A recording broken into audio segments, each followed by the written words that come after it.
نحمدہ ونصلی علی رسولہ الکریم اما بعد بسم اللہ الرحمن الرحیم۔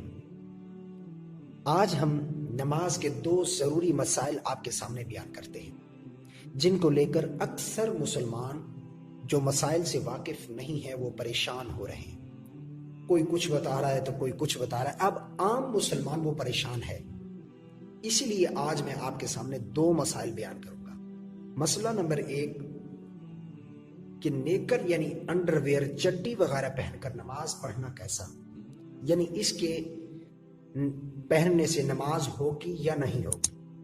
دوسرا مسئلہ اسی کے متعلق ہے کہ اگر کوئی ان کو بغیر پہنے نماز پڑھتا ہے تو اس کا کیا حکم ہے۔ یعنی کچھ لوگوں کا کہنا یہ ہے کہ اگر نیکر وغیرہ، چڈی وغیرہ، انڈر ویئر، انڈر گارمنٹس وغیرہ پہن کر نماز پڑھنے سے نماز ہوتی ہی نہیں، اور کچھ لوگوں کا کہنا یہ ہے کہ ان کو پہنے بغیر، ان کو نہ پہنیں گے تو آپ کی نماز نہیں ہوگی۔ اب صحیح بات کیا ہے، صحیح مسئلہ کیا ہے، ہم آپ کو واضح انداز میں انہی دو مسائل کو آپ کے سامنے بیان کریں گے۔ سب سے پہلے میں آپ کے سامنے ایک حدیث رسول بیان کرنا چاہتا ہوں کہ اللہ کے رسول صلی اللہ علیہ وسلم نے ارشاد فرمایا، من احدث فی امرنا ھذا ما لیس منہ فہو رد۔ بالکل صحیح حدیث بخاری اور مسلم میں موجود ہے۔ اللہ کے نبی صلی اللہ علیہ وسلم نے ارشاد فرمایا، جو میرے دین میں کوئی ایسی بات کہے جو میرے دین میں نہ ہو، اس کی بات رد کر دی جائے گی۔ اسی وجہ سے میں یہ مسئلہ بالکل کھول کر آپ کے سامنے بیان کرنے لگا ہوں۔ یہ بھی یاد رکھیں، یہ جو مسئلہ ہے یہ مرد کے لیے بھی ہے اور عورت کے لیے بھی ہے، دونوں کے لیے حکم برابر ہے، دونوں میں کوئی فرق نہیں اس مسئلہ میں۔ اب سمجھیں کہ پہلا مسئلہ کہ نیکر وغیرہ یعنی انڈر ویئر، انڈر گارمنٹس وغیرہ، چڈی وغیرہ پہن کر نماز پڑھنا ضروری ہے کہ نہیں، یا اس کے بغیر ہم نماز پڑھ لیں گے تو ہماری نماز ہو جائے گی۔ شرعی حکم کیا ہے؟ میں نے آپ کے سامنے حدیث پیش کی ہے کہ اگر آپ دین کے معاملے میں کوئی اپنی طرف سے بات کہیں گے تو اس بات کا کوئی اعتبار نہیں ہوگا، آپ کی بات رد کر دی جائے گی۔ لہذا کوئی ایسا حکم شریعت میں نہیں ہے کہ ان کو پہن کر نماز پڑھنا ضروری ہے، چڈی وغیرہ پہن کر، انڈر ویئر وغیرہ پہن کر نماز پڑھنا ضروری ہے، ایسا کوئی حکم نہیں ہے۔ ہاں، جو نماز کے شرائط ہیں ان کو پورا کرنا ضروری ہے، جیسا کہ سطر کو چھپانا۔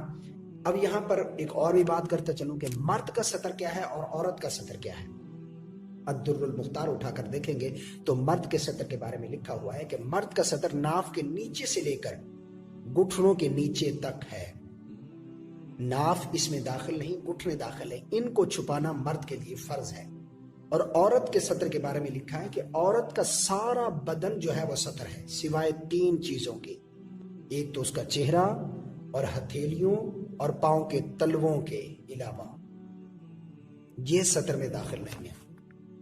لیکن عام حالت میں غیر محرم کے سامنے ان کو چھپانا بھی ضروری ہے، ایک الگ مسئلہ ہے یہ۔ لیکن یاد رکھیں، نماز میں عورتوں کے لیے صرف انہی 3 چیزوں کو کھولنے کی اجازت ہے، اس کے علاوہ پورا بدن عورت کے لیے سطر ہے۔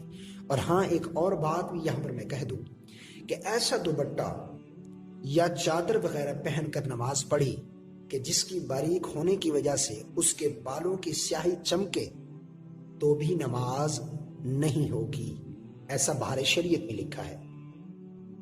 کیونکہ عورت کو بال چھپانا بھی ضروری ہے، صرف 3 چیزوں کو کھولنے کا اس کے لیے نماز میں جائز ہے، اس کے علاوہ پورا بدن چھپانا ضروری ہے۔ اب چھپانے کے لیے کوئی سا بھی کپڑا لے کر چھپا لے، ایسا کچھ بھی نہیں ہے کہ جو کپڑا پہنے گی اس کے اندر جو ہے وہ نیکر وغیرہ پہنے، انڈر گارمنٹس وغیرہ پہنے، یہ سب کی کوئی ضرورت نہیں۔ کسی بھی کپڑے سے، یعنی موٹا کپڑا ہو اور جو چپکا ہوا نہ ہو، اس کو پہن کر نماز پڑھ لے، اس کی نماز ہو جائے گی۔ دوسرا مسئلہ کہ کوئی ان کو پہن کر نماز پڑھتا ہے تو کیا نماز ہوگی یا نہیں؟